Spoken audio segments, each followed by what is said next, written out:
Los olvidados, los que retumban en la memoria, los perseguidos, de anochecida en mitad del... Esta metavulnerabilidad es sufrida sobre todo por la infancia, ¿no? Entonces, esta infancia que se ve abocada a acompañar a sus familias que caminan mundo dentro de lo que es el camino de la migración. Para ello, el Sistema Internacional de Derecho Público ha inventado herramientas, ha inventado tratados que juristas como los que se sientan hoy a mi lado han conseguido aplicar efectivamente para que estas personas se vean lo más protegidas posible. La Convención de los Derechos del Niño, que está en el título de esta mesa, es uno de ellos. Y tengo aquí a mi lado a dos personas que saben utilizarlo muy bien. La primera de ellas es Begoña López Anguita. Ella es magistrada del Juzgado de Violencia contra la Mujer número 5 de Madrid y también forma parte del secretariado de Jueces para la Democracia. Ella va a comenzar con una exposición y bueno, luego contaremos con la intervención de José Alberto Navarro Manich, socio del despacho Uría Menéndez, también patrono de la Fundación Profesor Uría y abogado administrativista que trabaja también dentro del campo pro bono por los derechos de la infancia. Entonces, la división de la mesa va a ser primero Begoña, va a hablar un poquito, después José Alberto y después pasamos al turno de preguntas. Adelante. Muchas gracias, Gonzalo.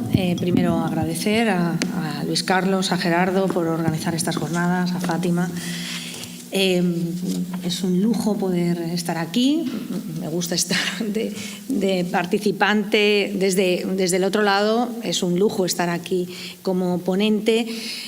Luis Carlos me dijo que hablara sobre alguna situación en la que hubiera tenido contacto con ella en relación a menores. Yo soy una privilegiada, trabajo como jueza de violencia en este momento y hay veces que, como a lo largo de toda mi carrera, he sido fundamentalmente jueza de instrucción. Y en la instrucción hay veces que entra el desánimo por el hecho de al final, contribuir o colaborar en esa criminalización de la pobreza. Pero hay momentos que realmente por los que sí que merece la pena trabajar en esta materia. Yo realmente aquí lo que voy a hacer es de relatora. Gonzalo es subrelator del primer relato que voy a contar yo, porque lo que voy a contar es la historia de una mujer que me ha enseñado mucho, que la conocí a través del juzgado. Y es una mujer marroquí que ha sufrido una situación específica muy, muy dolorosa para ella, y que me ha demostrado tanto fortaleza como humanidad y capacidad para enfrentarse a una situación trágica como la que se tuvo que enfrentar. Entonces, yo realmente lo que soy aquí, ya digo, es relatora, he tenido la suerte de conocerla y de acompañarla en esta situación en la que ella ha vivido.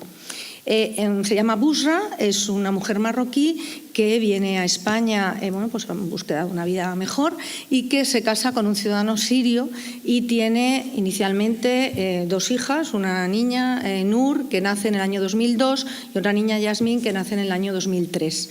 En el año 2005 el padre ya se lleva a las dos niñas, ella está embarazada del niño que tiene finalmente, Faz, en diciembre del 2005, se las lleva a Siria sin el consentimiento de ella acaba negociando vía extraprocesal con el padre el retorno a España de las dos niñas. A cambio, él quiere montar un negocio en España y ella firma un préstamo porque ella está trabajando y firma un préstamo del que a día de hoy todavía se está haciendo cargo. Esto pasa todo en Alcalá de Henares, es el lugar que fue mi anterior destino como jueza de instrucción. Cuando regresan él regresa, se vuelven a unir la familia, tienen el tercer hijo. Resulta que en agosto del 2006 él vuelve a llevarse, en este caso a los tres menores. El niño no tenía ni un año, las niñas tenían 4 y 3 años, se la vuelven a llevar. Y ahí la madre Busra sí que interpone una denuncia.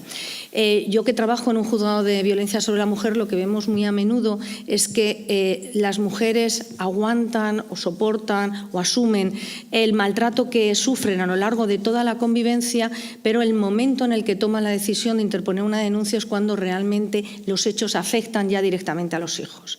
En este momento, Busra es cuando decide dar un paso adelante e interponer una denuncia tanto por la sustracción de sus hijos como por el maltrato habitual que había venido sufriendo a lo largo de esa convivencia, de ese matrimonio. Ahí actúan rápidamente las autoridades españolas y los niños están en París, todavía no han salido de París, y Busra consigue recuperar a sus hijos, a los 3 hijos, retornando a España. Es verdad que debemos tener en cuenta que aquí Busra es una persona doblemente vulnerable, es una mujer maltratada y es una mujer que es marroquí, que no tiene la nacionalidad española. Ella sí que conoce el idioma y habla desde el primer momento, eso es un paso más para poder reclamar y ejercer sus derechos, pero eso es una persona especialmente vulnerable también por su situación económica. Cuando regresan de París, ella solicita una orden de protección y le conceden la orden de protección. Esa es la primera intervención de juzgados en toda la materia en toda esta situación familiar. En esa orden de protección a él se le reconoce un régimen de visitas. Debo decir que a veces nos parece que las reformas o que la Convención de Derechos del Niño y de la Niña, pues en papel, que es papel mojado en algunas ocasiones, pero sí que sirve en muchas para modificar la legislación. Y eso es fundamental. El otro día yo hablaba con Busra y ella me comentaba, es que ahora no hubiera pasado eso. O sea, lo que a ella luego le pasó no hubiera pasado, porque es verdad que en la Ley Orgánica 8/2021 de protección integral de la infancia y de la adolescencia, se hace referencia y se regula en el preámbulo, se hace la referencia a la Convención de Derechos del Niño. Y es que ahora el interés del menor es prioritario y debe ser prioritario. Pero estoy hablando de una situación que pasó en el año 2006 y en el año 2007. En la actualidad, esta reforma que he dicho de la Ley Orgánica supone que en la regulación de las medidas civiles que se adoptan en el marco de la orden de protección, si los menores han presenciado o convivido con una situación de violencia, ya el paradigma es la suspensión del régimen de visitas. No se reconoce derecho de visitas al padre.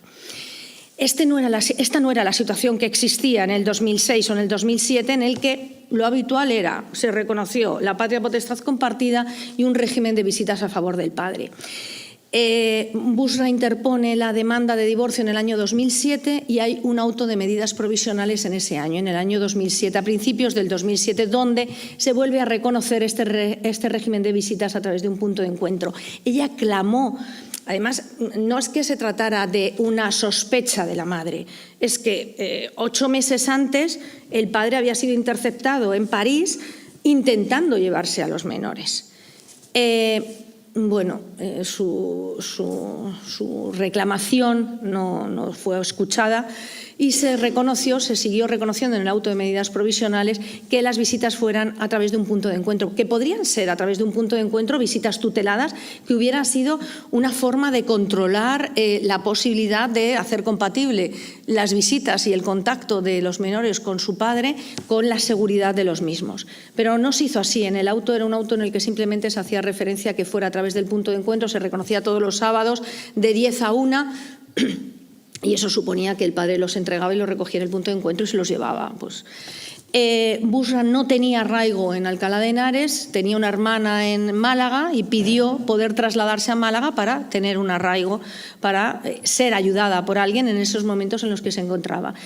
Y por lo tanto pidió que el régimen de visitas se modificara de alguna manera para intentar adaptarlo a su situación. Se le denegó.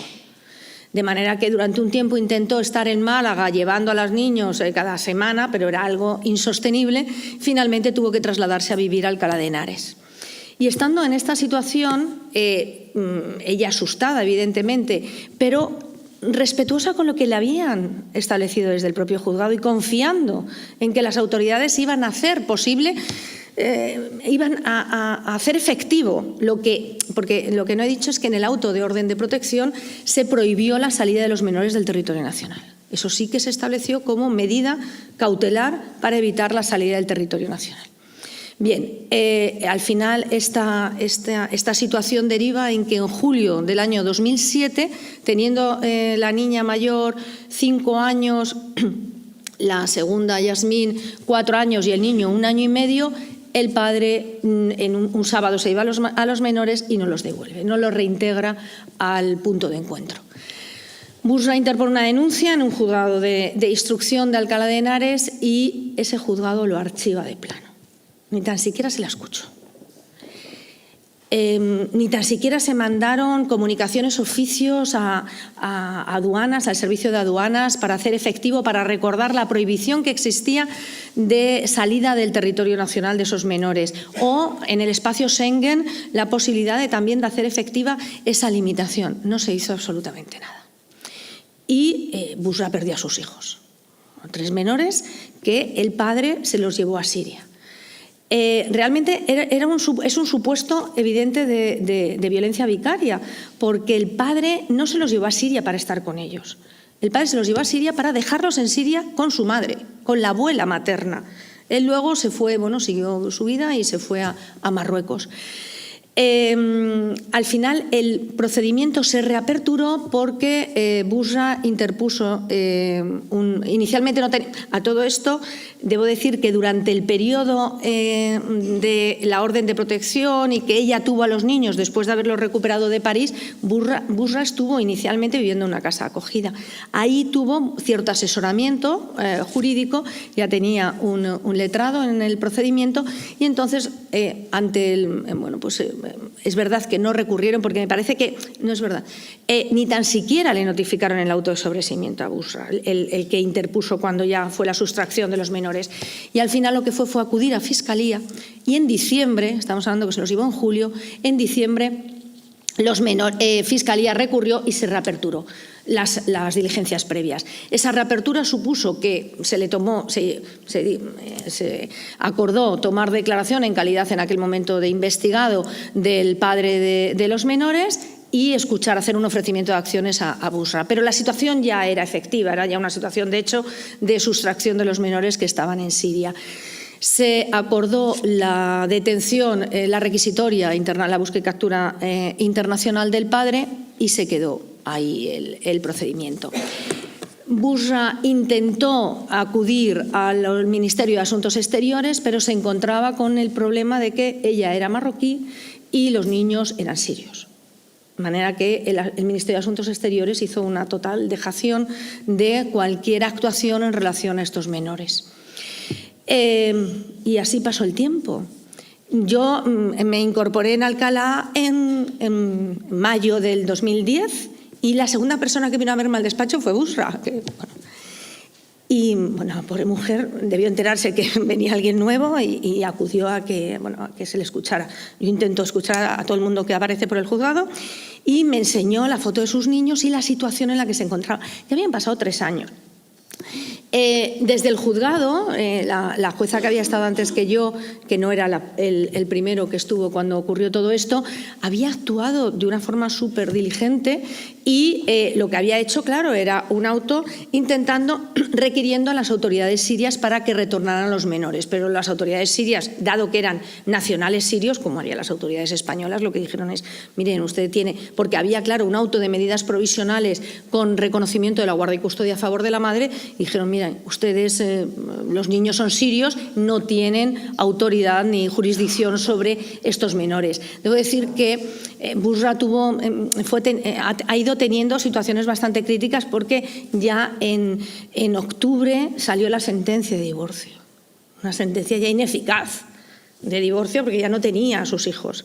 En esa sentencia de divorcio se vuelve a reconocer la guardia y custodia, se mantiene la patria potestad compartida, no se reconoce ninguna pensión de alimentos, no se reconoce evidentemente ya el régimen de visitas.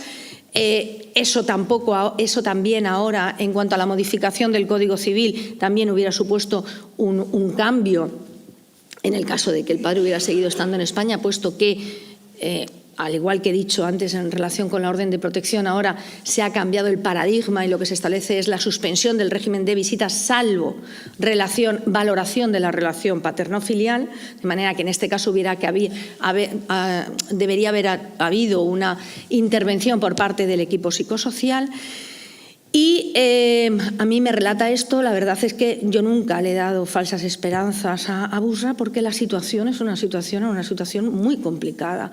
A mí lo único que se me ocurrió decirla es que a través de la embajada, la posibilidad de acudir a Siria en aquel momento, estoy hablando de mayo del 2010, acudir a Siria a reclamar, porque además en el derecho sirio tiene derecho la madre sobre los menores, sobre todo hasta los 7 años, y el niño, Faz, había nacido en el 2005, estábamos en el 2010, todavía podía tener un reconocimiento por parte de las autoridades sirias, más que nada porque esos niños las niñas y el niño supieran que la madre les estaba reclamando y que la madre estaba ahí y que quería tener el contacto con ellos. Bueno, Busra carecía de medios económicos, las autoridades españolas no se los facilitaron y Busra interpuso, que eso también fue otro punto de inflexión para ella, duro para ella, interpuso una demanda de responsabilidad patrimonial del Estado por actuación errónea por parte de la Administración de Justicia. Llegó a la Audiencia Nacional, porque eso la competencia es de la Audiencia Nacional, y en la Audiencia Nacional no lo desestimaron. Y lo desestimaron porque en el artículo 292 de la Ley Orgánica del Poder Judicial se establece, en el 293 se establece que el plazo de prescripción de esta acción es de 1 año. Hay un voto particular, que a mí me parece muy interesante, de Margarita Robles, cuando estaba en la Sala de Contencioso Administrativo, me parece de la Audiencia Nacional, creo que era, donde dice, a ver, a una madre, que ahí intervino y actuó con perspectiva de género, a una madre en esta situación no se puede aplicar un plazo de prescripción de 1 año cuando en ese año esta madre había perdido absolutamente cualquier capacidad de reacción. No le reconocieron. Entonces, en esta situación nos encontramos que en febrero del 2011 estalla la guerra. Y ahí ya sabíamos, y eso sí, a través de la Embajada Española nos había comunicado que los niños estaban en Homs, encima en Homs, que fue el lugar de inicio de la guerra. Lo máximo que podíamos hacer desde el juzgado, pues mandamos a organizaciones internacionales que si encontraban a niños, no había embajada española en aquel momento, y seguimos adelante. Pero Busra en ningún momento cesó de intentar ir haciendo el camino para en algún momento, si algún día recuperaba a sus hijos, supiera que ella había estado ahí trabajando. Y consiguió la nacionalidad española. Ese fue el primer paso. El primer paso de conseguir la nacionalidad española era muy importante para que las autoridades españolas, que le habían dado la espalda a Busra, le habían quitado y le habían sustraído a los hijos, porque las autoridades españolas no habían hecho absolutamente nada para impedirlo, a pesar de que había resoluciones judiciales que prohibían la salida de territorio nacional y que se podía haber actuado de una forma mucho más acelerada. La primera, no reconociendo el régimen de visitas, pero una vez reconocido el régimen de visitas, haciéndolo efectivo. Pero además, como digo, ella era marroquí y no tenía esa posibilidad.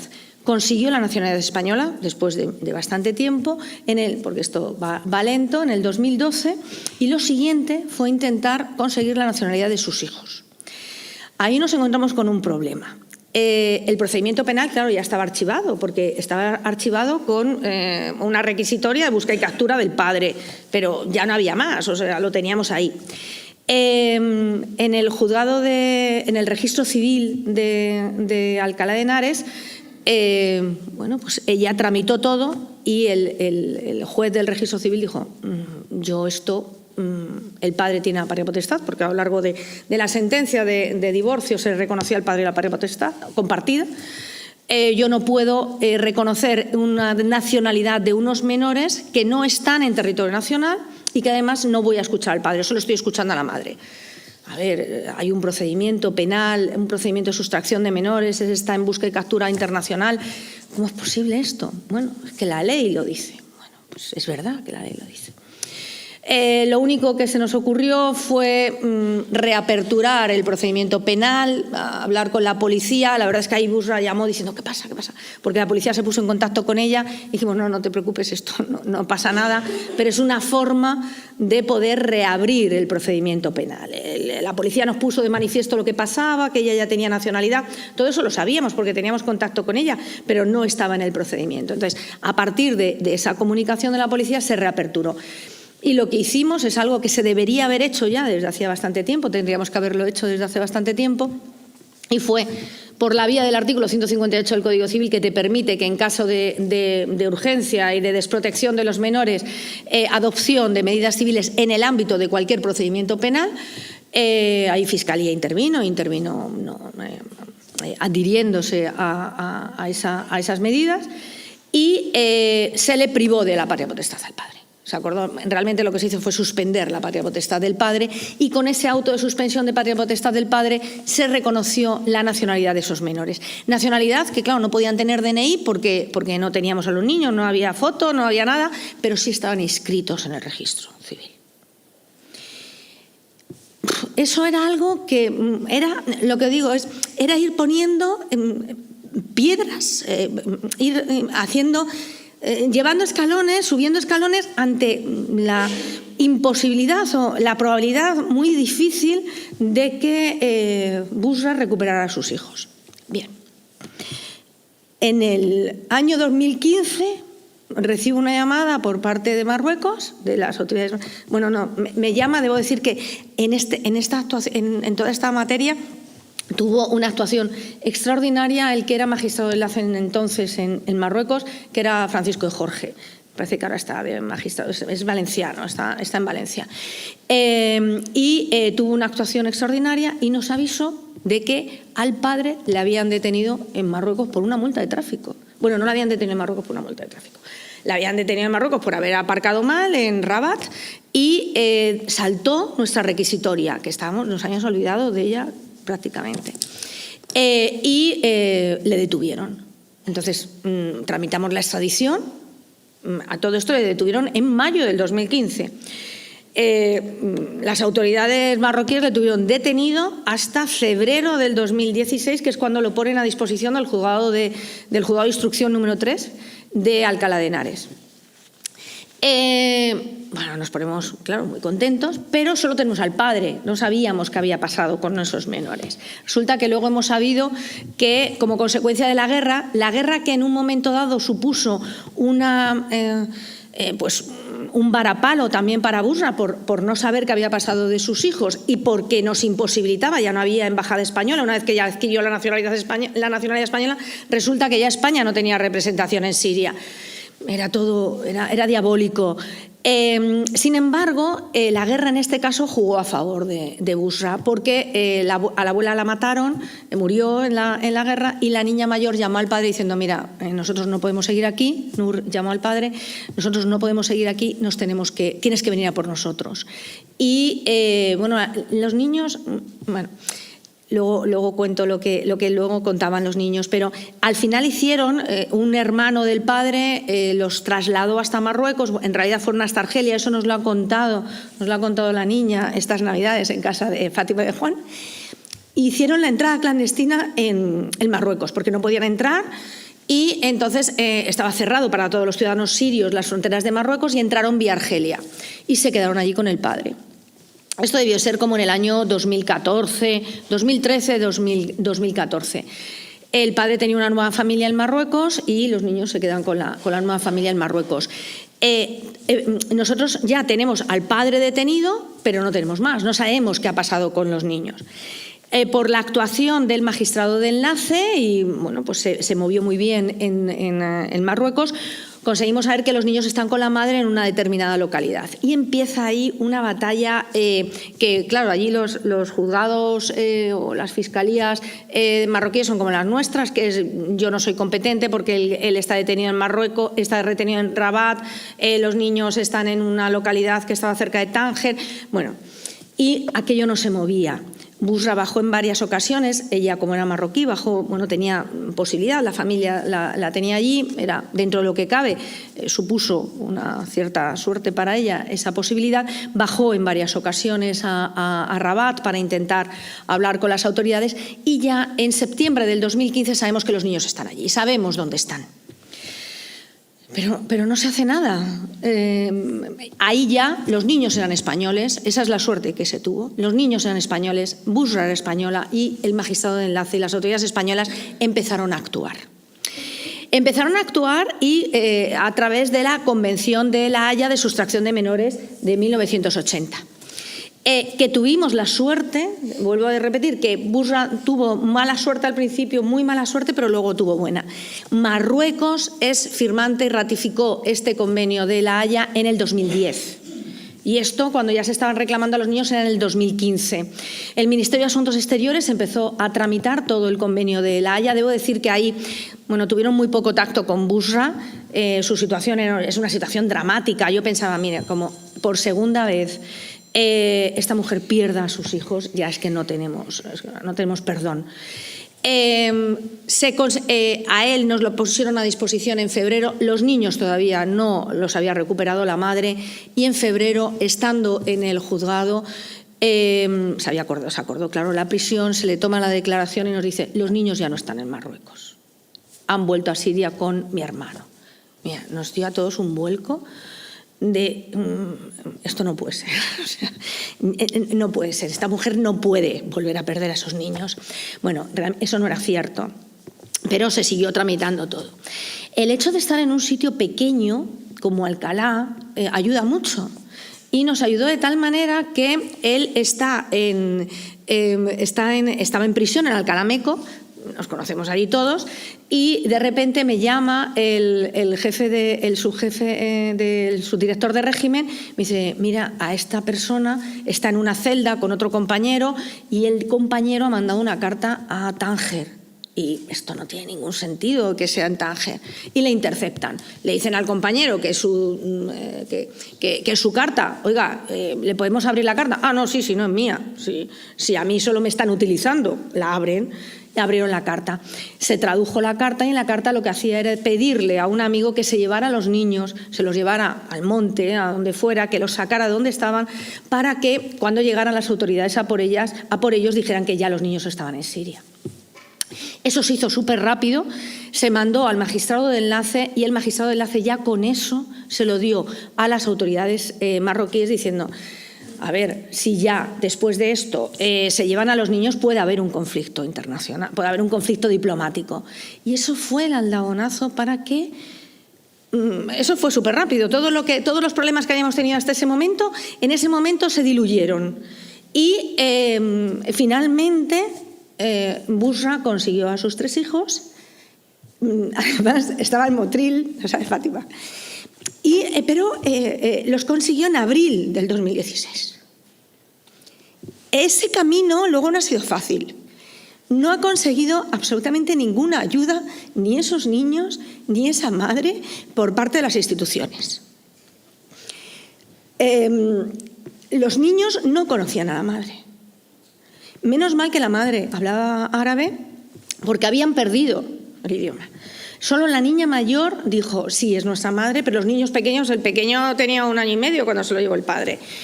Cuando lo recuperó, tuvo que hacer un gran esfuerzo de cuidado y de recuperación también de los niños, porque no la querían. O sea, para ellos no era su madre. Habían estado viviendo en la idea de que su madre no les quería, que su madre no había querido saber nada de ellos y que les había abandonado.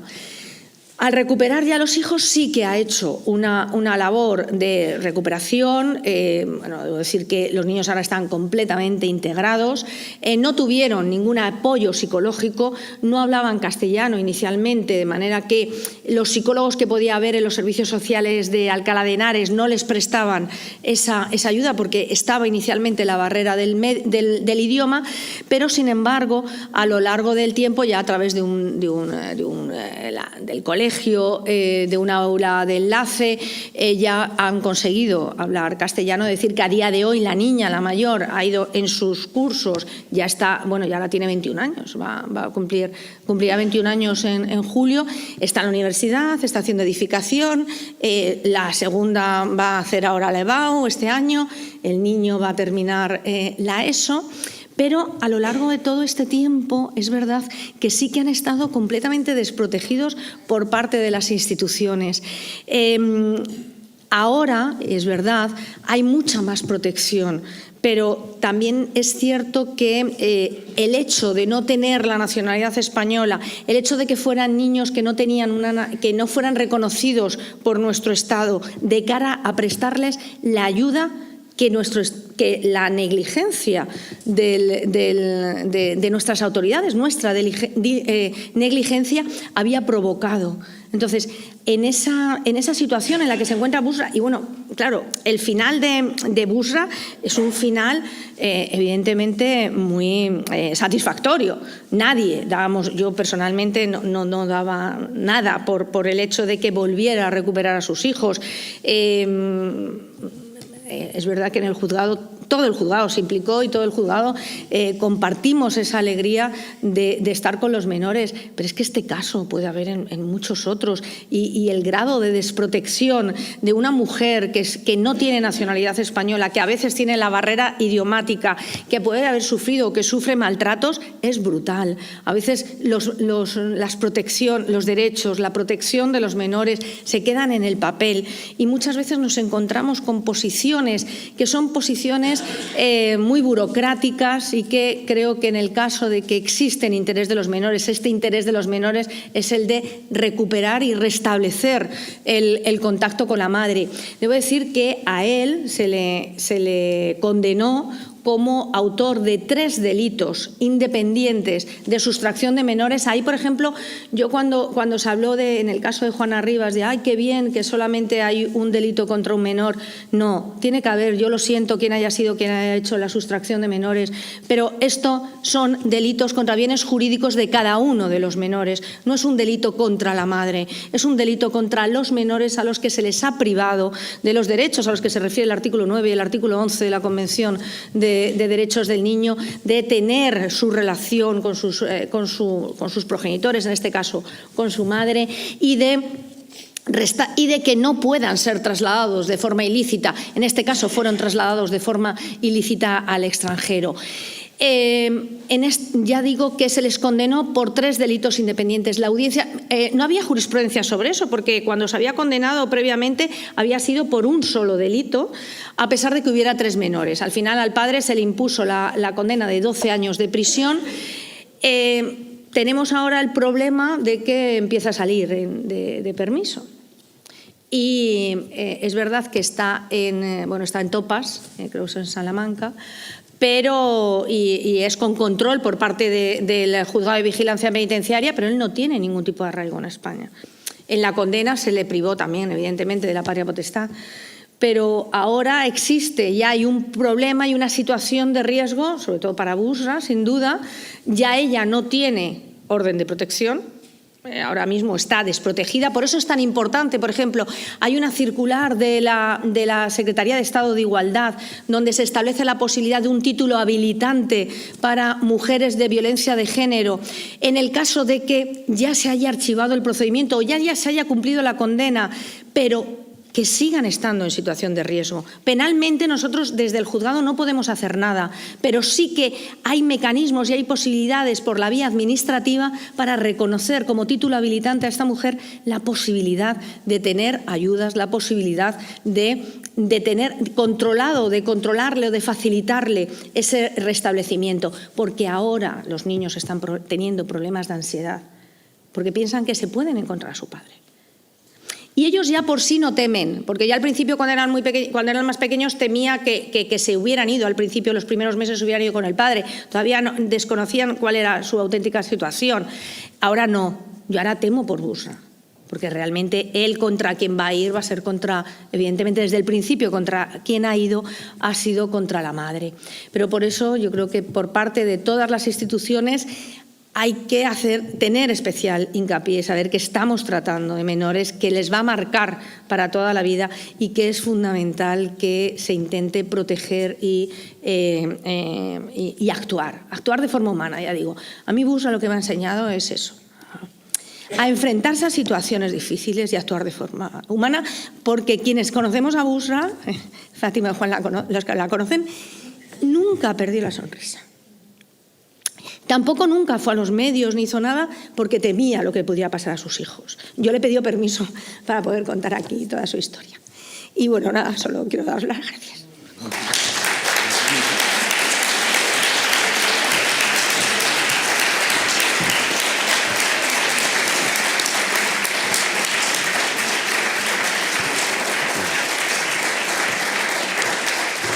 Muchas gracias, Begoña, por esta historia que bueno, es conmovedora, ¿no?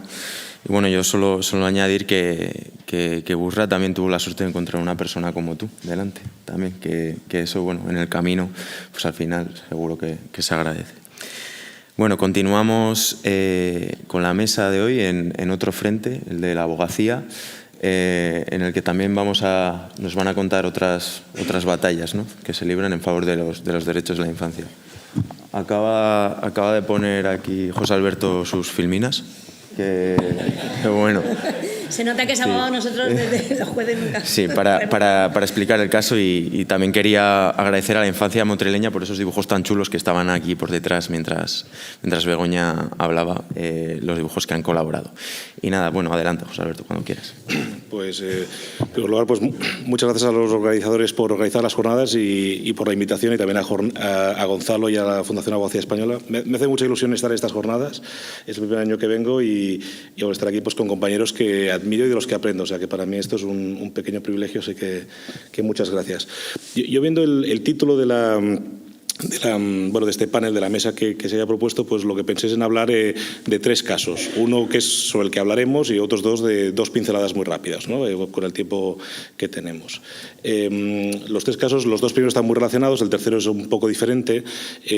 Los primeros dos casos, y sobre todo el primero, de lo que se trata es de una tipología muy particular de niños apátridas, niños que por sus especiales circunstancias de cómo nacen durante el trayecto migratorio de sus madres, pues no tienen ninguna prueba de identidad, y aunque sí que tienen madre y han nacido, no tienen ni identidad ni nacionalidad.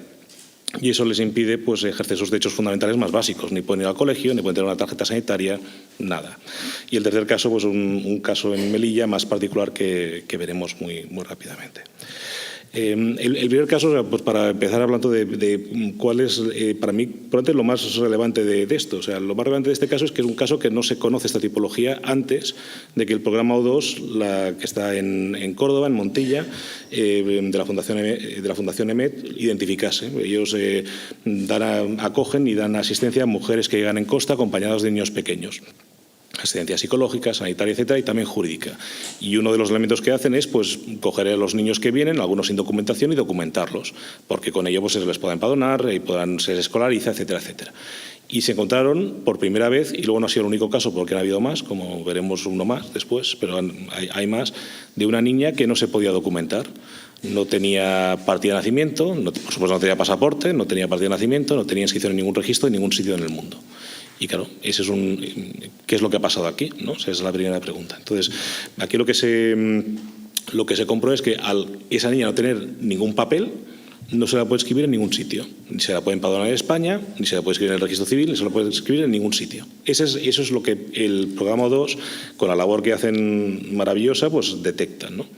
Y sobre esto, pues, ¿qué se comprueba? Que claro, esa niña pues tiene relación con tres estados.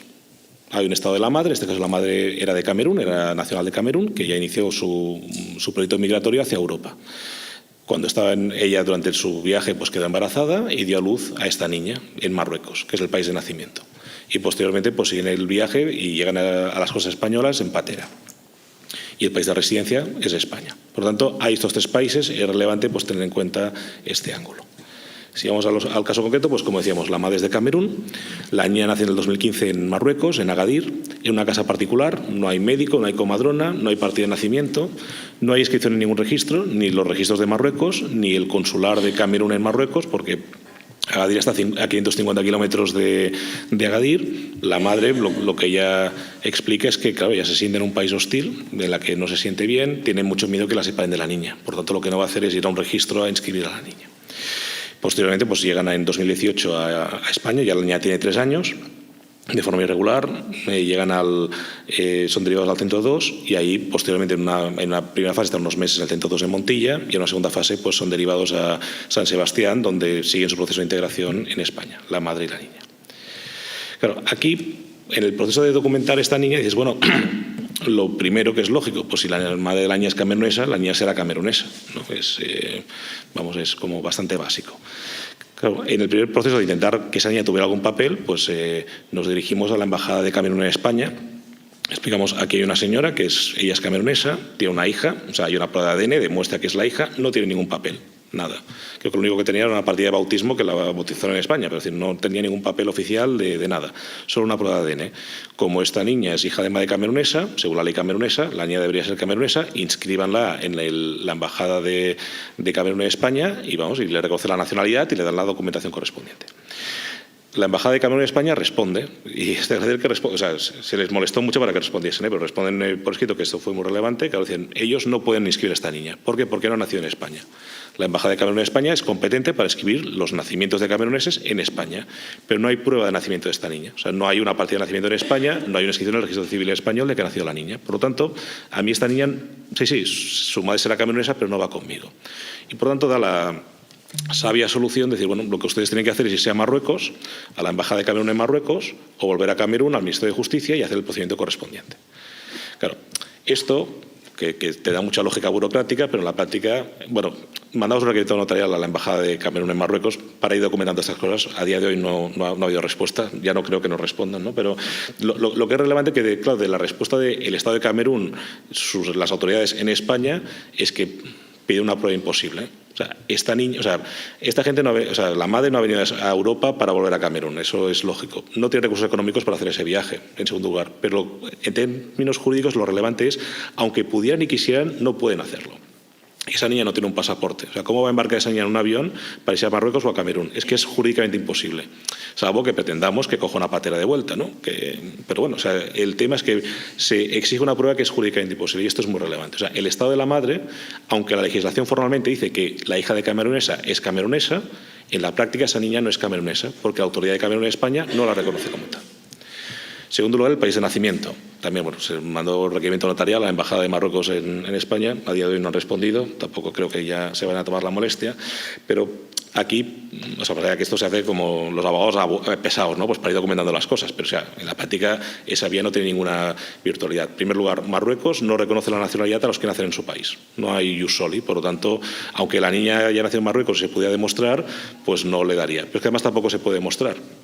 Estaba con Paco Ortiz de Agnur que decía, claro, es que si la madre dice que la niña nació en el despacho Val de la Casa Blanca, quiere decir que es americana. Es que, claro, solo tenemos la palabra de la madre, que normalmente solamente sirve, y es gracioso este caso, que solamente sirve en su contra, porque solo hacen caso las autoridades que no quieren hacerse caso. No, es que como ha nacido en Marruecos, pero cuando vas a Marruecos pues tampoco le hacen caso porque no te después de que ha nacido. Es decir, la palabra de la madre solo sirve en su contra, no a favor suyo, ¿no? Entonces no tiene ningún valor probatorio. Pues Marruecos no va a dar ninguna solución. Y luego vamos a España, que es el país de residencia, el tercer país. Pero cuando se intenta empadronar en San Sebastián, no se la empadrona. Claro, dicen, es que, pero si esto no es un tema de si ser español o ser extranjero o tal, es que no tiene un papel, o sea, no tienen un papel identificativo. Sin eso no se la puede empadronar. Se puede empadronar a la madre sin problema, pero la niña no se la empadrona. Si pide una cédula de inscripción, la cédula de inscripción se deniega por lo mismo, porque no tiene ningún papel identificativo. Es curioso, pero así es. La madre pide, de hecho, un permiso de residencia y se le da a la madre. O sea, que es curioso. A la adulta se la protege, pero a la niña no se la protege, porque le falta el papel. Registro Civil de San Sebastián se solicita la inscripción del nacimiento y la nacionalidad con valor española o con valor de simple presunción. Sobre el nacimiento, bueno, el Registro Civil de San Sebastián es incompetente, yo solo inscribo nacimientos de San Sebastián, esta niña no nació en San Sebastián, vayan al Registro Civil Central, el Registro Civil Central también dice, yo no inscribo nacimientos fuera de España, pero no de cameruneses, por lo tanto esto no va conmigo. Y en cuanto a Y en cuanto a la nacionalidad, el juez del registro civil pues dice, esta niña es camerunesa, según la ley camerunesa, la hija de madre camerunesa es camerunesa, ¿a mí qué me cuenta? Yo no es apátrida, no le voy a dar la nacionalidad española. Y esto se impugna ante la Dirección General de la Seguridad Jurídica y la Fe Pública, que confirma la decisión. O sea, esta niña no se le puede inscribir en el registro civil ni el nacimiento ni la nacionalidad española con valor de simple presunción. Bueno, nos encontramos en una situación de imposible solución. Cada estado se va reenviando. O sea, esta niña, cuando empezó tenía como 5 años, ahora ya tiene 8, pero bueno, que una niña pequeña que no tiene papel de nada y tiene que enfrentarse a 3 estados, y ningún estado pues le hace caso porque se van pasando a la otra ventanilla, ¿no? Pero al final esto no tiene solución. Ante esta fase previa de construcción del caso, que se demuestra que ningún Estado va a proteger a la niña, pues lo que se plantea es una demanda para la protección de los derechos fundamentales ante el juzgado de primera instancia de San Sebastián, que es el de la residencia de la niña. Claro, aquí lo que se dice es que esta niña, pues claro, los jueces españoles tienen jurisdicción para proteger los derechos fundamentales de los niños, y esto es un caso de derechos fundamentales. Porque esta niña, sí, quizá todo es muy instrumental, pero al final ningún Estado la protege, no tiene prueba de identidad. Entonces, su derecho a la identidad no se ve protegido, no tiene nacionalidad, su derecho a la nacionalidad no se ve tampoco protegido, y al final esta niña vive en San Sebastián, pues el juez que tiene no es el camerunés ni el marroquí, es el español. Han dado el resultado porque si esto hubiera salido mal seguramente no lo explicaríamos, ¿no? Pero bueno, el juzgado de primera instancia estimó, o sea, podría decir que hasta contra pronóstico, porque luego tengo al final una reflexión sobre esto, pero bueno, estimó la demanda, la abogacía del Estado, bueno, estimó la demanda, que lo que hace la demanda es, de cara a que la niña es apátrida, de cara a que sus derechos fundamentales han sido vulnerados, y para remediar esta situación hace lo único que puede hacer un juez español, que es decir, condena al registro civil a inscribir el nacimiento de la niña, por lo tanto, a identificarla y a inscribirle la nacionalidad española en origen. O sea, esa niña es española por nacimiento, como consecuencia de la vulneración de derechos fundamentales. ¿Esto es lo que dice la ley española? Por supuesto que no, pero es el único remedio, el único mecanismo que tiene el juez español para proteger a la niña. Porque al final el juez se convence de que si no hace eso, deja a una niña en un limbo jurídico de vulneración de los derechos fundamentales, y eso es inadmisible, justamente por la Convención sobre los Derechos del Niño y otras disposiciones. La abogacía del Estado, como también es razonable desde el punto de vista, claro, el Código Civil dice quiénes son españoles en origen y son los que son. Esta niña no cumple ni uno solo de los requisitos, pero es que ni uno. O sea, no, hay varios supuestos y es que no cumple ninguno. Dice, pues bueno, lo que no puedo hacer es ir haciendo españoles cualquiera que venga por aquí. Recurrió una apelación la sentencia, la Audiencia Provincial de Guipúzcoa desestimó la apelación y confirmó íntegramente la sentencia. Lo que bueno, está bien porque ya son varios jueces que han visto el caso desde diferentes ópticas, ¿no?, para esto. Como decíamos, el primer punto que fue clave, o sea, aunque es curioso, o sea, la parte actor era una niña que lo primero que tenía que hacer es demostrar que existía. O sea, cualquiera de nosotros, si metemos un pleito, pues con nuestro DNI, nuestro pasaporte o lo que sea, pues existimos, ¿no? Esta niña, claro, era una actora que te voy a decir, es una actora fantasma, porque claro, es que no existe, o sea, te la puedes haber inventado una niña, ¿no? Incluso su nombre, o sea, ¿dónde está escrito ese nombre que se llama así? Pues bueno, la niña existía, afortunadamente eso se puede demostrar, ¿no?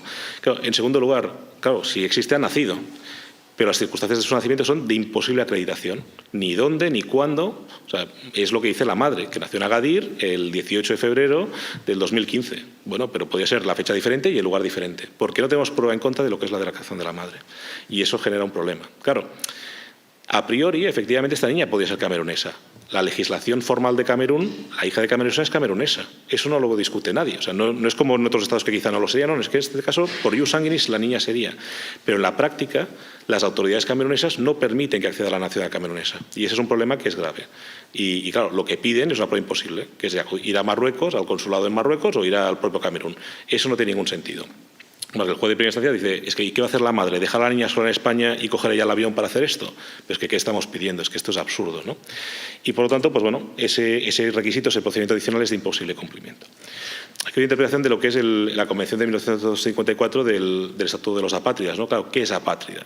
Si uno se le, y esto me dijo, no está aquí, pero yo digo, Paco Ortiz de ACNUR me lo dijo y yo se lo copié, porque o sea, cuando alguien tiene un buen punto, pues hay que aprender, ¿no? Y me dije, mira, es que si tú te lees la versión española, que es auténtica de la Convención, claro, lo que se desprende es que, claro, si la ley de un país te reconoce como nacional, tú no eres apátrida, ¿no?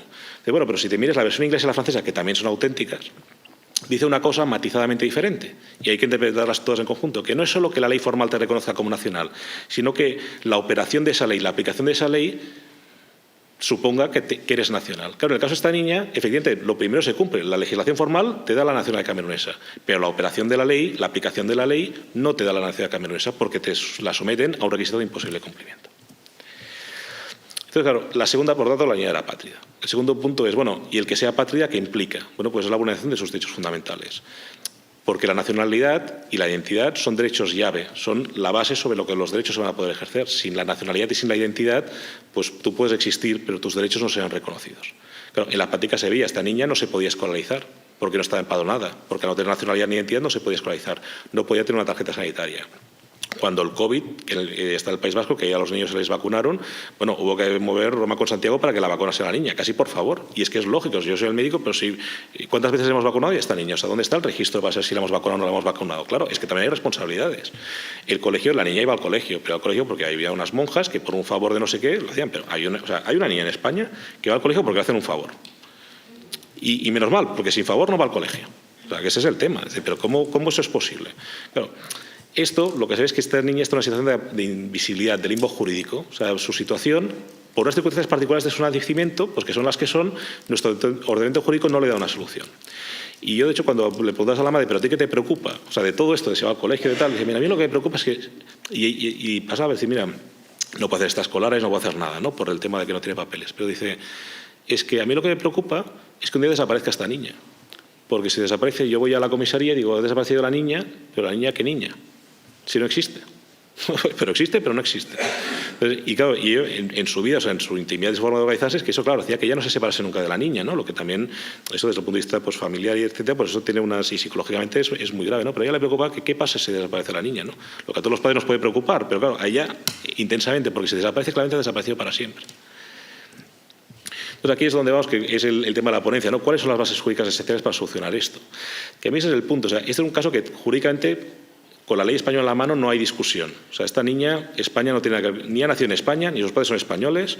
A mí que me cuentas, esta niña viene de otro sitio. No, el Código Civil no aborda la realidad de esta niña, no es su preocupación. Y con la ley española en la mano, como bien decía la abogacía del Estado, es que este caso no es nuestro problema, ¿no? Ese sería con la ley española en la mano, claro, pero la ley española no es solo la ley española formal aprobada por el Parlamento Español. O sea, aquí hay más normas. Lógicamente, el derecho internacional, la Convención sobre los Derechos de los Niños y las Niñas, ¿no? Y aquí había esas dos bases esenciales que, lógicamente, están incorporadas en nuestro ordenamiento jurídico, pero que aquí son como la guía esencial. Primero, el principio del interés superior del menor, que, bueno, pues en otros casos, la consideración primordial que tiene que tener cualquier autoridad administrativa o judicial cuando tiene un caso de un menor es su interés superior, que habrá que ver cuál es, caso por caso, que diferirá. Pero bueno, ese es el primero. Por lo tanto, el interés superior de esta menor no es decir que no es mi problema. Eso es lo primero. Luego, la solución, sea la que sea, pero ese no puede serlo, ¿no? Y en segundo lugar, el artículo 7 de la Convención, claro, es un derecho fundamental que no está configurado sin derecho español, pero sin la Convención, que es, y bueno, literalmente, el niño será inscrito inmediatamente después de su nacimiento y tendrá derecho desde que nace a un nombre y adquiere una nacionalidad. Tiene un derecho a una identidad, o sea, a su nombre, a que se inscriba a su nacimiento y a una nacionalidad. Ese es un derecho que lo dice la Convención de los Derechos de los Niños y las Niñas.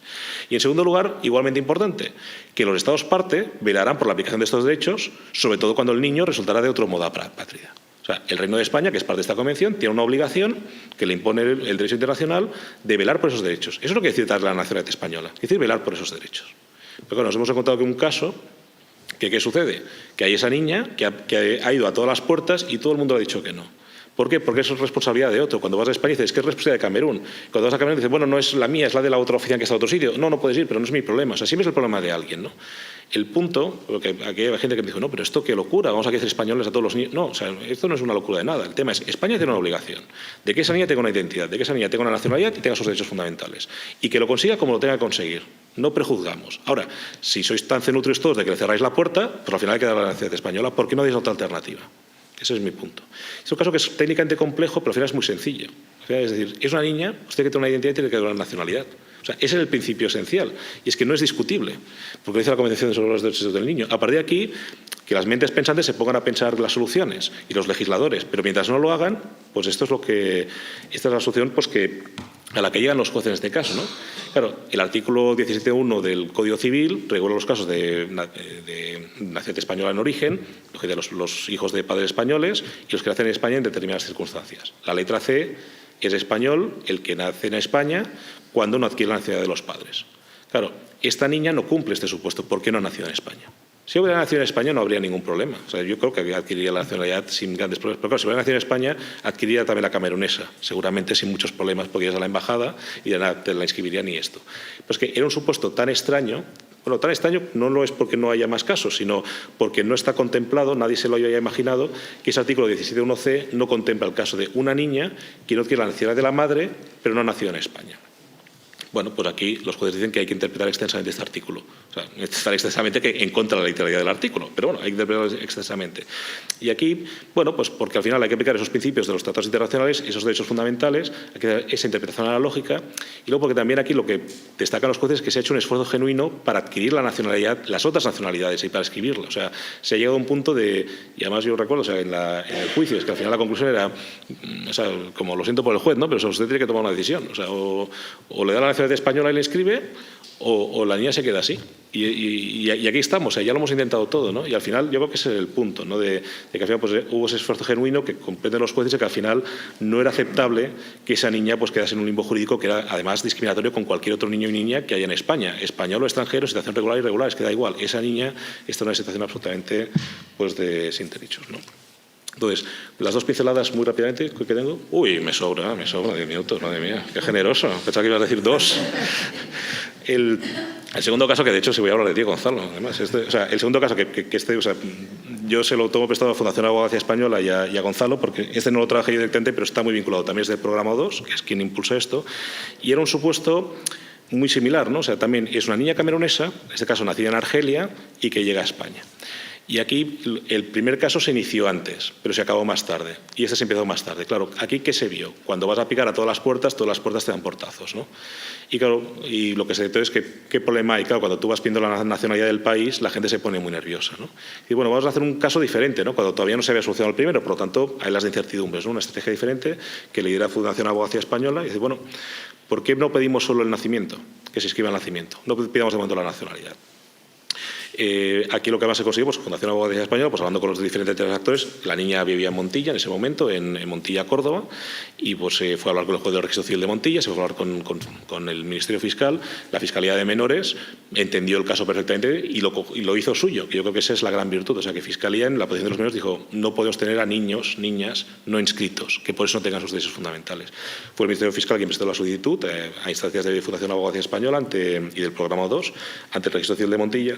El juez del registro civil de Montilla pues hizo un auto que yo creo que es maravilloso en su literatura, o sea, pero básicamente es una gran proclama de los derechos fundamentales de los niños y las niñas y fundamentalmente lo que es el derecho a la identidad, ¿no? Como base de todo ello. Y que esa niña está en una situación, porque al final dices, bueno, o sea, que con todo el respeto, pero que esto no es un caso de ponerte los manguitos, ver el formulario y tal, o sea, este es un caso, hay que romper el formulario porque no funciona el formulario, ¿no? Que lo que hay que ver es que si la respuesta es la normal en la aplicación de la normativa del registro civil, que es decir, no, pues dejamos a esa niña en una situación de total indefensión y vulneración de derechos fundamentales. Entonces, con las mismas bases jurídicas que hemos visto antes, la conclusión es, bueno, la Convención sobre los Derechos del Niño está integrada en el derecho español, artículo 96.1 de la Constitución, y la legislación del registro civil, artículo 9.2, pues hay que interpretarlo conforme a esto, ¿no?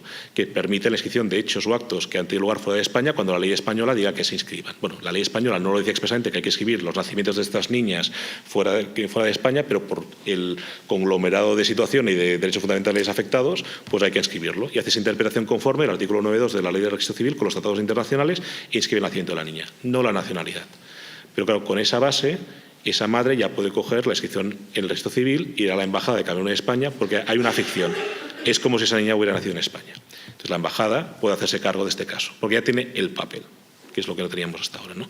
Son dos estrategias diferentes, que las dos exitosas, ¿no? Pero que se ve que al final es lo mismo. Las mismas bases jurídicas te permite un resquicio ante una legislación complicada, ¿no? El Código Civil sobre nacionalidad, la ley del registro civil sobre la inscripción de nacimientos, pues hay que interpretarlas conforme con esas bases jurídicas internacionales para llegar a la conclusión correcta, que es que no, la única solución jurídica posible, justa, porque no hay otra, es la que sea la protección de los derechos fundamentales. Cualquier otra pues será incorrecta.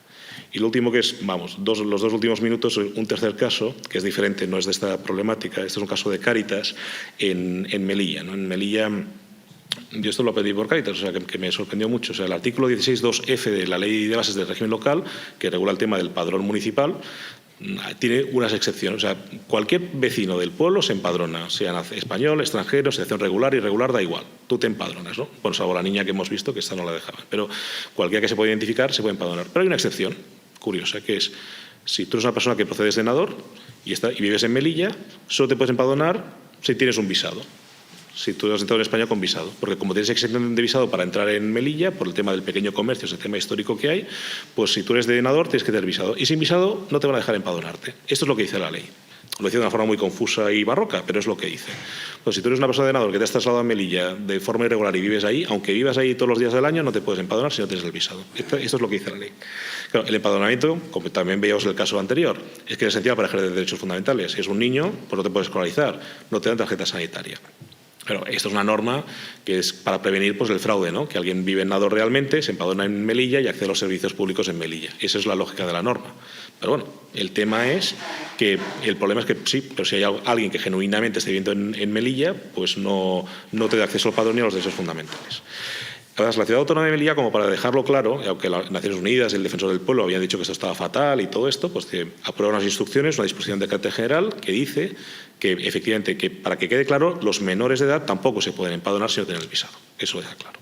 Cáritas impugna ante el contencioso administrativo estas instrucciones. Esto va a la Sala de lo Contencioso del Tribunal Superior de Justicia de Andalucía, que desestima el recurso de Cáritas y condena en costa a Cáritas. Y básicamente, para condenar en costa un caso como esto, pero bueno, eso ya cada uno. Pero que básicamente el punto de que el Tribunal Superior de Justicia que tiene razón. O sea, quiero decir, es que la ley española, el artículo 16.2f de la Ley de Bases del Régimen Local, que es una norma de rango legal, dice que estas personas no se pueden empadronar. O sea, la instrucción no está diciendo nada que sea aberrante desde el orden jurídico. O sea, hace simplemente aplicar lo que dice una norma de rango legal. Ante esta sentencia se impugna ante el Tribunal Supremo en recurso de casación. El recurso de casación es admitido y en el fondo es estimado, ¿no? Y básicamente, como los dos flashes, dice varias cosas interesantes, pero en la línea de lo que tenemos, ¿no? Primero, el padrón municipal no es un instrumento para controlar estancias irregulares. Si las hay, pues hay otros mecanismos. Sea complicado, sea laborioso, pero no es el padrón municipal. Si tú eres una persona que vive en el municipio, acredita que vive en el municipio, lo inscribes. Si luego es un fraude, pues lo desinscribes. Pero el tema es, no a priori dices, estas personas no se inscriben. Yo creo que es un primer pronunciamiento que es importante. El segundo, que es el que es más relevante para lo que es esta mesa redonda que tenemos, es, claro, cogiendo la Convención sobre los derechos del niño, el principio de interés superior del menor, su derecho a la educación y otros, ¿no? Pero aquí lo he centrado mucho en la educación, es decir, tenemos un grupo de más de, no sé si estamos casi a los 200 niños en Melilla que no van al colegio. Están en España, además esto era cuando el COVID, o sea, es que la frontera se había cerrado, o sea, están los que están dentro de Melilla y los que están fuera, pues esos estaban dentro, porque no podían entrar ni salir, o sea, es que además es que no te gustará autoridades, pero o sea, estos niños viven en Melilla, pues no pueden ir al colegio, no pueden escolarizarse. El Tribunal Supremo considera, pues siguiendo como unas pautas intelectuales parecidas a los otros casos, que es decir, es que esa solución es injusta, o sea, no puede ser conforme a derecho, aunque haya una norma de rango legal. Y lo que hace el Tribunal Supremo es, esa norma de rango legal la desactiva para los menores. Dice, la norma dice lo que dice, pero no es aplicable a los menores. Aunque la norma no excluye a los menores. Dice, los niños y las niñas no se les puede aplicar esta norma. Porque al aplicárseles se les vulneran sus derechos fundamentales y eso es contra el derecho internacional. Nosotros, de hecho, lo que habíamos pedido era que si no lo veía claro el Supremo, pues que le base cuestión de inconstitucional a tal constitucional, que sería lo propio, pues que declare inconstitucional la norma, ¿no? Pero el Supremo no lo consideró necesario, o sea, no fue a la subsidiaria, fue a la principal, es decir, esta norma, una interpretación conforme con el derecho internacional, pues es que hay que aplicarla al derecho internacional y, por lo tanto, esta norma se tiene por no puesta. Y esa fue la conclusión, ¿no? Entonces, y con esto ya acabo, ¿no? Es esa reflexión que son casos, yo creo, técnicamente complejos desde el punto del derecho, sobre todo con la ley española en la mano, pero con unos principios muy sencillos, ¿no? Quizá que son muy simples del derecho internacional, los derechos fundamentales, te ponen la guía de cuál es el objetivo, ¿no? Y cuando tú explicas que el objetivo es simplemente hacer cumplir el derecho internacional, pues la ley española pues habrá que moldearla, flexibilizarla para llegar a ese punto, ¿no? Yo creo que lo que es la Convención sobre los Derechos de los Niños y las Niñas, ¿no? Que es el título de esta mesa redonda, es eso, es lo que te tiene que fijar es el objetivo, que es hacerlo cumplir y hacerlo efectivo. Y luego, por lo demás, imaginación al poder, ¿no? Pero quiero decir que la ley española no puede ser un obstáculo a ese objetivo. Y cuando lo sea, pues o habrá que interpretarla, flexibilizarla o desactivarla. Muchas gracias.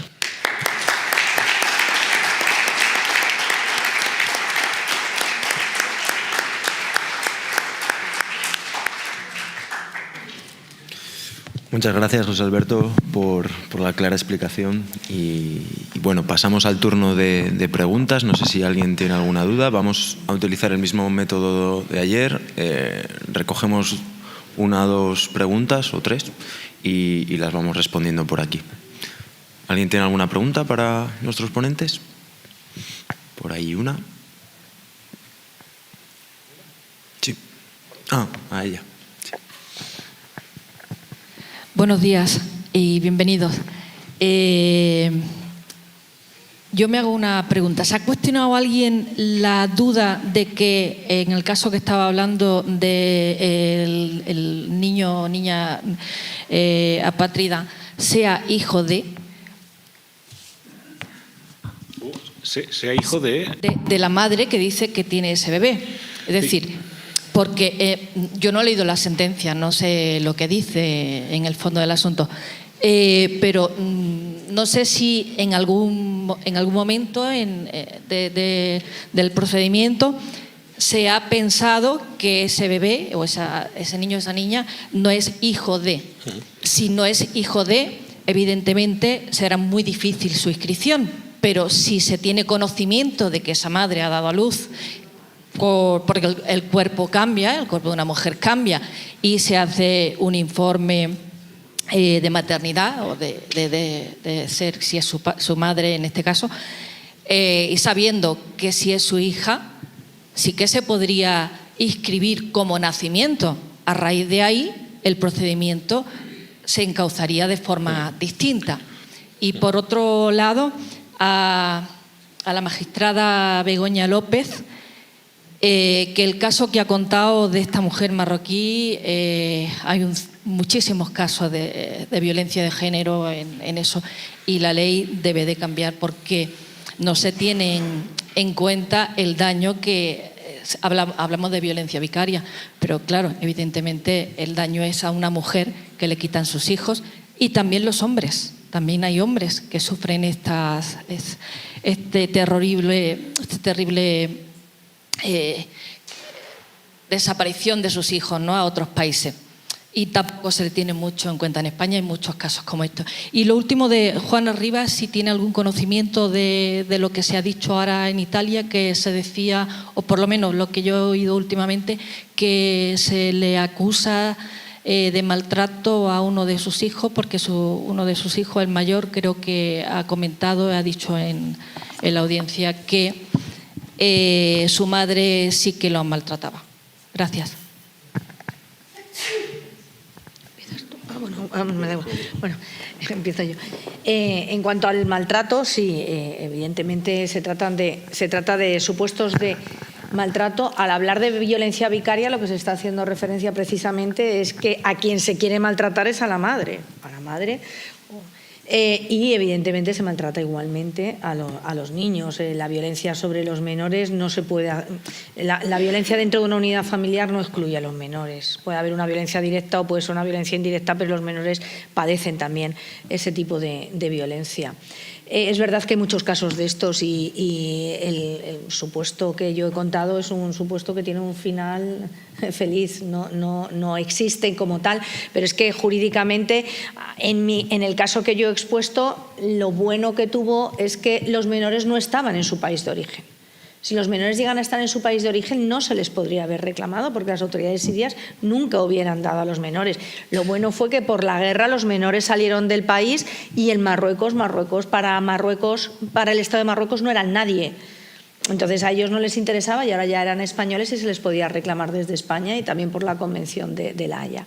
En cuanto a lo de Juana Rivas, no tengo idea y no sé. Yo lo que he expuesto y lo que he dicho y por lo que le he traído a colación es en cuanto al delito, el delito de sustracción de menores del Código Penal, del artículo 227, creo, 225 bis del Código Penal, lo que es la sustracción del menor y se ha venido considerando que es un delito único, aunque haya varios menores que se les sustraigan. En el caso que yo he expuesto se consideró distintos delitos y en el caso de Juana Rivas se consideró que solamente había uno, a pesar de que hubiera dos menores, con un beneficio en cuanto a la condena final.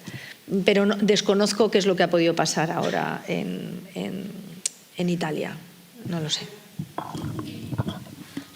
Sobre las preguntas, creo que, me contaron recientemente, en Canarias está pasando que los niños que nacen en patera los inscriben al registro civil porque hacen pruebas de las madres de que, claro, es un bebé recién nacido y que la madre claramente saluda hace poco tiempo. En estos casos, claro, los niños ya tienen años. Por ejemplo, el caso concreto del primero, pues ya tenía 3 años la niña cuando llega a España, ¿no?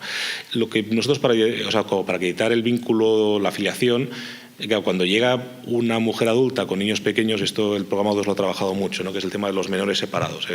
Claro, la policía lo que te hace es una prueba de ADN para ver si la madre y la niña pues hay filiación o no hay filiación. Si lo hay, pues se quedan juntas. Si no lo hay, pues veremos qué pasa, ¿no? Porque quizá hay unos protocolos y pueden acabar hasta separados la adulta de la niña, aunque sean pues tía sobrina o madre adoptiva y tal. O sea, hemos visto con los dos hemos visto varios casos de estos, ¿no? Entonces, el caso concreto, el punto era: no se cuestionó la filiación porque la policía no la cuestionó. Es decir, la policía, al hacer la prueba de ADN, salió positiva, que había un vínculo biológico madre-hija. Y luego, pues, también hicimos una prueba privada con la Universidad de Granada, si no recuerdo mal, para tener una prueba adicional. O sea que, de hecho, el único documento que demostraba la existencia de la niña era esas 2 pruebas de ADN, ¿no? Pero bueno, no fue un tema con el que nos encontramos. Claro, si se hubiera cuestionado, pues habría que haberlo discutido, ¿no? Pero en este problema era una cuestión de que, claro, no era una niña recién nacida, o sea, era una niña que ya tenía pues varios años y que era más, o sea, no creo que entiendo que por la pregunta es más con esos casos de Canarias, ¿no? De que cuando han nacido hace poco, pues intentar demostrar de alguna forma la filiación. Pero bueno, no fue nunca puesto en cuestión porque desde el minuto 0 eran madre e hija. Uh-huh.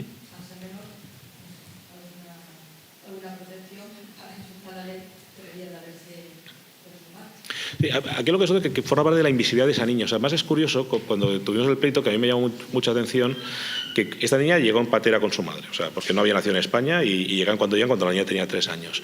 Le hicieron la prueba de ADN porque sabemos que se la hicieron, porque la madre lo explicó y tal. Cuando uno mira los registros de la policía, es muy curioso, esa niña no existe. O sea, no hay constancia. O sea, de hecho, eso lo dijimos, o sea, como un argumento adicional, ¿no? Que muy de detalle, decir, pero es que, o sea, casi, o sea, uno diría, ¿cómo tú demuestras que esta niña no nació en España? Bueno, pues porque en fecha tal llegó en patera a España, ¿no?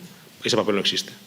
Sí que existe el papel que llega a la madre, o sea, porque es un tema de la invisibilidad de los menores. Es decir, la policía que estaba en Costas sí que registraron la llegada de la madre, o sea, la orden de devolución y todo esto, y el NIE y lo que fuera.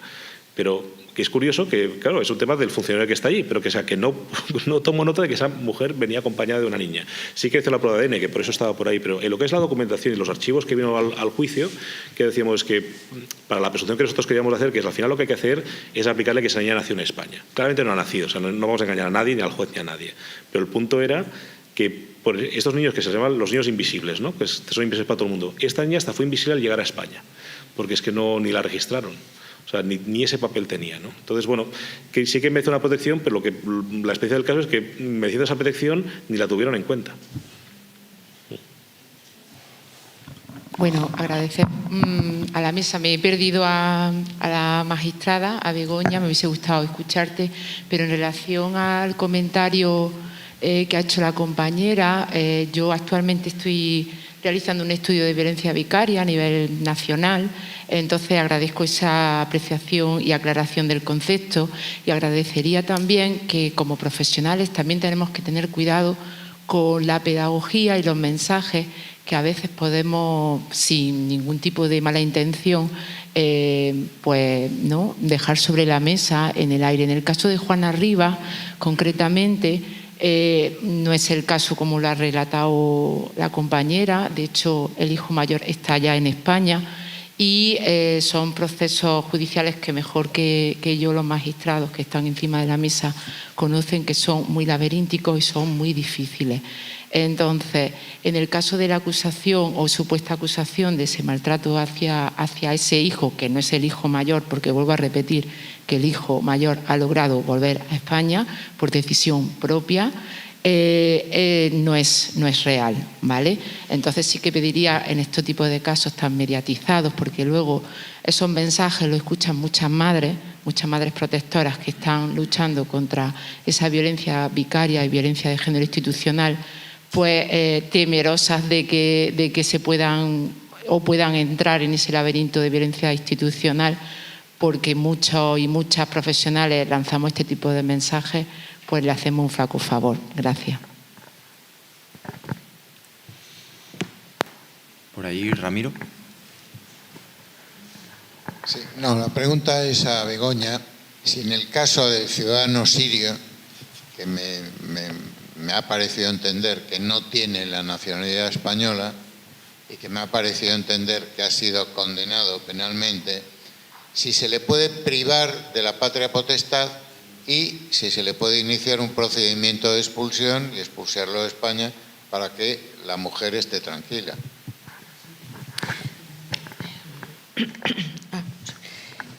Bien, en cuanto a lo que has comentado, tienes razón que hay que tener cuidado a la hora de hablar. Yo creo que la violencia vicaria es efectivamente una violencia sobre la mujer a través de los niños o de las niñas. Desconozco, ya vuelvo a repetir el caso. He comentado, y ha sido un error posiblemente por mi parte, pero he comentado simplemente el caso de Juana Rivas en cuanto a la distinta interpretación que se da del delito de sustracción de menores en cuanto a considerarlo un solo delito o dos delitos diferentes. En el caso que yo he expuesto han sido 3 delitos distintos y creo que eso protege más a las madres, protege más a la madre que ha sido víctima en este caso de esa violencia vicaria. En cuanto a lo que ha preguntado Ramiro, sí que él es sirio, es un ciudadano sirio, no es nacional, por eso los niños no eran nacionalidades españoles, habían nacido en España, pero como ninguno de los progenitores era español, no pudieron tener la nacionalidad. Las niñas la obtienen una vez que la madre consigue la nacionalidad española, porque como habían nacido en España, pudieron acceder a la nacionalidad española. Y él está privado, porque en la condena, dentro de la condena está la privación de la patria de potestad como pena accesoria, y en cuanto a la expulsión se podría, está dentro de los límites de la expulsión, y yo no sé cómo seguirá adelante el procedimiento. Espero que sí, eso también será parte, posiblemente, Fiscalía quien inicie posiblemente en la ejecución esa expulsión. Por ahora él ha estado cumpliendo condena y está ahora mismo en 3er grado. ¿Hay alguna otra pregunta? Bueno. ¿Ya? Micro. Que se tiene que grabar esto. Claro, claro. Eso es lo que va a impedir, es verdad, tiene razón Patuca. Sí, pero es verdad que yo creo que él la discutirá porque en principio hay un llamamiento yo creo que ni tan del ACNUR de no devolución, de devolución a Siria. Entonces tú no puedes colocar a una persona en las fronteras exteriores de la Unión donde corra riesgo de sufrir tortura, maltrato, riesgo para la vida. Entonces, bueno, es verdad ahora que hay un informe de la Oficina Europea de Asilo que dice que Damasco es una zona segura. Y de hecho se están empezando a denegar solicitudes de protección internacional de personas sirias alegando que provienen de Damasco y que pueden retornar a Damasco. Sería discutible, pero lo cierto es que hoy en día yo creo que en el Estado español no hay vuelos de retorno a Siria. O sea que yo creo que sería si él quisiera. Y en Marruecos él no es nacional, por lo tanto él no es nacional en Marruecos no lo va a aceptar nunca, claro. Yo veo que es una cuestión un poco complicada. Muy bien, pues parece que nos estamos ajustando a los tiempos en esta mesa. Eso en cuanto a la moderación, en cuanto... Claro, ¿no? Está bien. Me voy a quitar ahora el sombrero de moderador y voy a romper los tiempos porque voy a hacer un relato, ¿no? Ya que también soy relator, se supone. Y bueno, de las intervenciones me quedo con frases, ¿no? Con expresiones que al final de las jornadas de Motril también nos quedamos con expresiones que después se nos quedan inyectadas en nuestra cabeza y que después utilizamos en muchos argumentarios, ¿no? Aquí Begoña ha dicho que los derechos de los menores se quedan en el papel, las instituciones les dieron la espalda. Burra me ha enseñado a actuar de manera humana. También José Alberto ha dicho que el objetivo de la ley española no puede ser un obstáculo para la interpretación de los tratados internacionales, y has utilizado 2 expresiones que me han gustado mucho, que son la actora fantasma, que bueno, simboliza poéticamente de lo que ya habló Patuca ayer sobre la invisibilización que tiene sobre todo la infancia migrante, pero también las personas que acompañan a esta infancia migrante, que en su gran mayoría son las mujeres que han dado a luz a esta infancia, ¿no? Entonces, el reconocimiento que tienen estas mujeres que también que caminan mundo, que sufren todos los problemas de la ruta y del camino hasta llegar al país de destino. Y bueno, ya para terminar, la última expresión que has utilizado ha sido derecho llave, ¿no? Que estos derechos adquiridos, el derecho de la nacionalidad, sirva como puerta de entrada para todos los demás, para todos los que vienen, y para que se reconozca que los derechos de estas personas tienen que ser los mismos que los del resto de la humanidad. Bueno, hasta aquí esta mesa y muchas gracias a todas y a todos por vuestra asistencia. Gracias.